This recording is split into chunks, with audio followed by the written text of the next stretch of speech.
All right, let's dive deep today. We're tackling something that could hit you right in the wallet. Oh, yeah. Yeah, new metal tariffs and their potential ripple effects across the economy. Okay.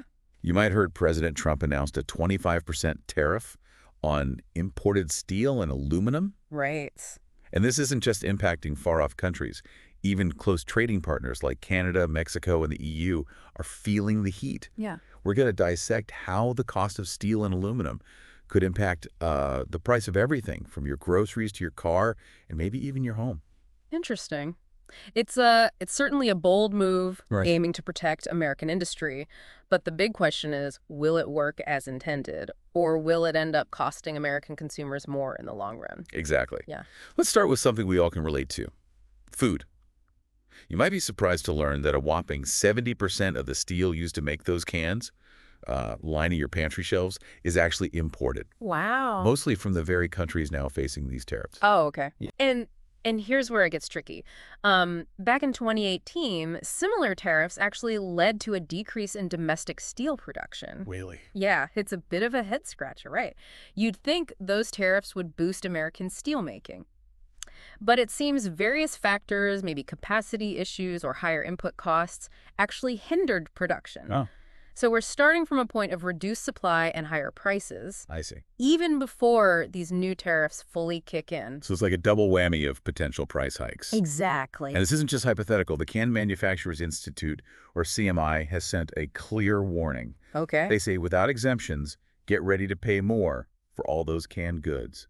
And it's not just some small industry group crying wolf. Mhm. Some major players in the food world, like General Mills, Del Monte, and even Goya, signed that letter to the administration. Wow. Yeah, imagine trying to explain to your friends at a barbecue why that six-pack of soda suddenly costs more. Well, you see, it's all because of this trade war. Right? It almost sounds comical. It's kind of hard to make that a lighthearted conversation.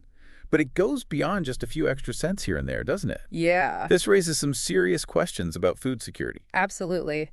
If so much of the steel for our food supply chain relies on imports, are we potentially making ourselves more vulnerable, especially in times of global uncertainty? It's a critical aspect to consider. Food for thought, quite literally. But let's not forget, aluminum is also in the crosshairs of these tariffs. And that means beverage giants like Coca-Cola are bracing for impact, too. Exactly. So picture this. You're at the grocery store and suddenly your entire shopping cart is costing more.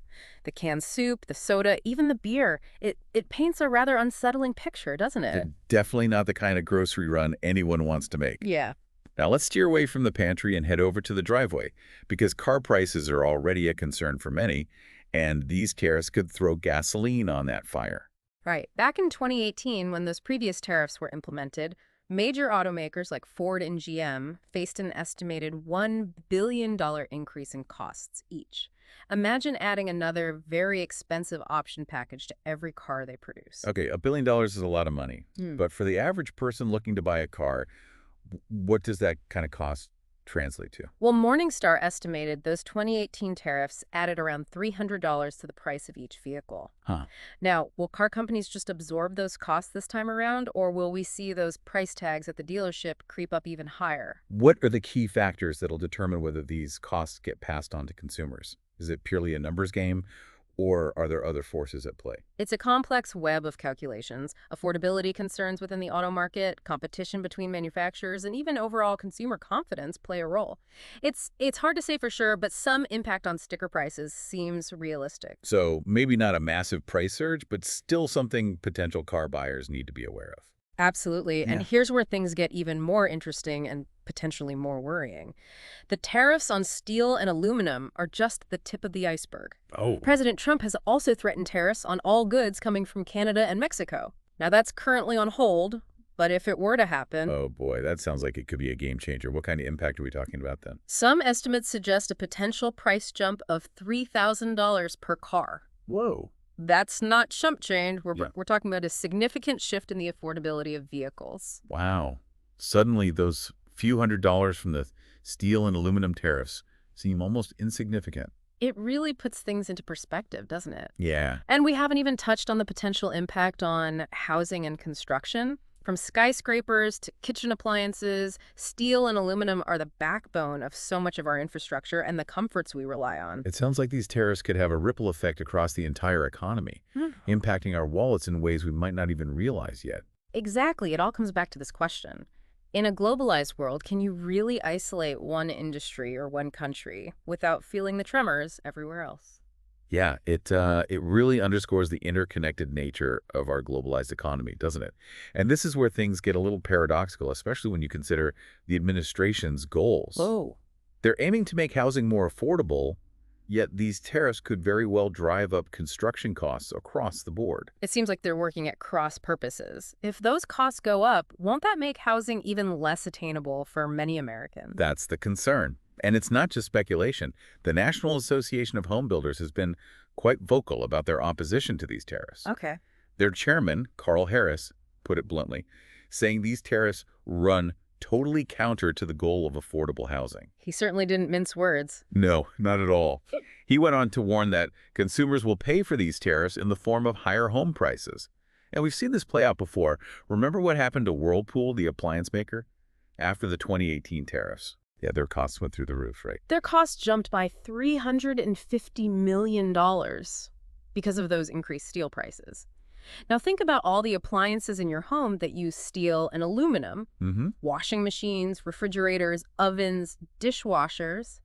If those material costs go up, guess who ends up footing the bill? It trickles down to the consumer, doesn't it? It's almost like a hidden tax that we might not even realize we're paying. Exactly. And when you consider the already tight housing market in many parts of the country, these tariffs could make the dream of homeownership even more distant for a lot of people. It's really disheartening to think about. So let me get this straight. We're talking about potential price increases on our groceries, our cars, and now even our homes.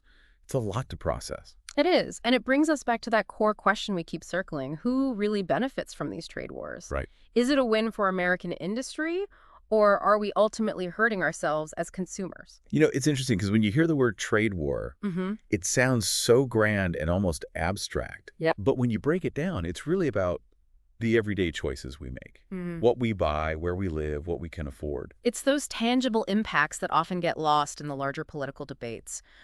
But they're the things that really matter to people's lives. So how do we even begin to untangle this complex web? Well, understanding the potential consequences of these tariffs is a good starting point. Mhm. We need to be aware of how seemingly distant policies can have very real and direct effects on our wallets and our lives. It's about making those connections, isn't it? Seeing the bigger picture and thinking critically about the choices being made and how they could impact us all. Precisely. And it's not just about steel and aluminum, it's about recognizing the interconnectedness of the global economy. Right. Actions taken in one country can reverberate across borders, impacting industries and consumers far and wide. It really highlights the importance of informed decision-making, both at the policy level and in our own lives. Absolutely. We need to be asking tough questions, considering multiple perspectives, and weighing the potential costs and benefits before making any major moves. So, with all this in mind, what do you think the future holds? Are we heading towards more protectionist policies, or is there hope for a more balanced approach to global trade? That's the million-dollar question, isn't it? Unfortunately, I don't have a crystal ball, but what I can say is that the path we choose will have significant implications for the global economy and for our lives as individuals. It feels like we're at crossroads, and the decisions made in the coming months and years will have lasting effects. It's a pivotal moment for sure, and it's up to all of us to stay informed, engage in meaningful conversations, and advocate for policies that promote both economic prosperity and global cooperation. Well said. So, to our listeners out there, we encourage you to continue exploring this topic, stay curious, and most importantly, make your voices heard. Yeah, it feels like we've only just scratched the surface of this incredibly complex issue. But even in this short time, we've uncovered some pretty significant potential consequences of these metal tariffs, haven't we? Yeah, we've seen how they could impact the prices of everything from the food on our tables to the cars we drive and even the roofs over our heads.